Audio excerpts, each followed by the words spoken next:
गिरी आंगन गौरिक अनुजा, मिथिला धरनी सिय केर गाम, विदेह नगर आयाची बारी, चाकर उगना पाहुन राम। सब तीरथ केर सार एतहि सौ, सब तीरथ केर सार एतहि सौ, सिद्ध भूमि ई शोभा धाम। जनक जनक जननी जगदम्बा, मिथिला भूमि के पहिल प्रणाम। हकार हकार हकार, समस्त मिथिलावासी के अपार हर्ष के संग सूचित करो चाहब कि बाबा विद्यापति पर्व समारोह, कवि विद्यापति पर्व समारोह समिति एवं मैथिली भोजपुरी समाज के माध्यम से राजपुर खुर्द छैठ घाट MCD स्कूल के नजदीक बाबा विद्यापति दलान सजायल जा रहल अछि, जाहि में अपने समस्त मिथिला एवं भोजपुरी समाज सादर आमंत्रित।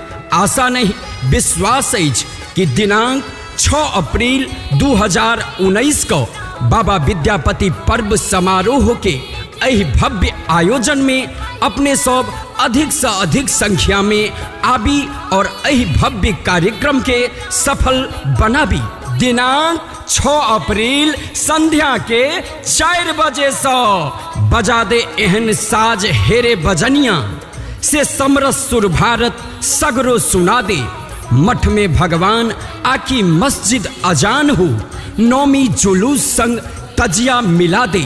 जी हाँ, संग ही बाबा विद्यापति पर्व समारोह आयोजन के संगीतमय बनावे के लेल मिथिला मैथिली किछ सुप्रसिद्ध लोक हस्ती अपन गायन वादन माध्यम संग सेहो सादर आमंत्रित छथि। मिथिला मैथिलीक मैथिल पुत्र राम बाबू झाजी, संगहि मिथिला मैथिलीक मैथिल बेटी अंजू झाजी, मिथिला मैथिलीक गौरव भाई अरविंद सिंह जी, मिथिला मैथिलीक बेटी वर्षा झाजी, पूजा झाजी, स्वास्तिक भारद्वाज जी, संगहि एहि भव्य आयोजन के अपन भाव मिथिला मैथिलीक पारंपरिक नृत्य के संग आमंत्रित छथि भाई विनोद साजन जी।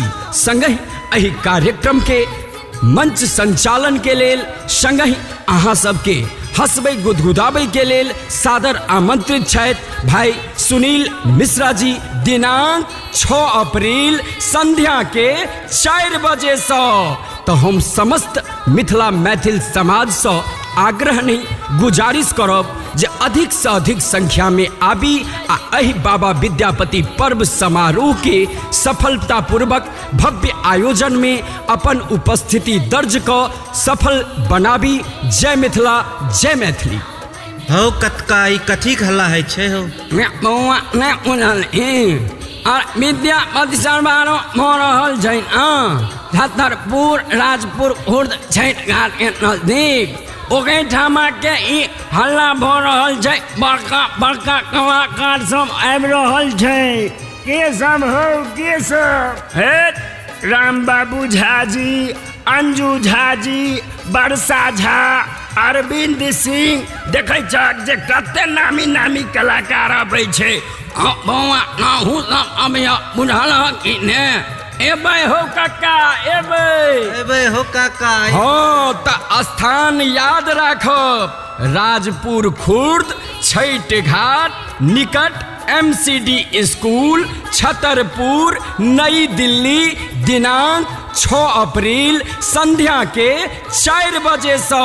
हकार हकार हकार, जय मिथिला, जय मैथिल। या मोर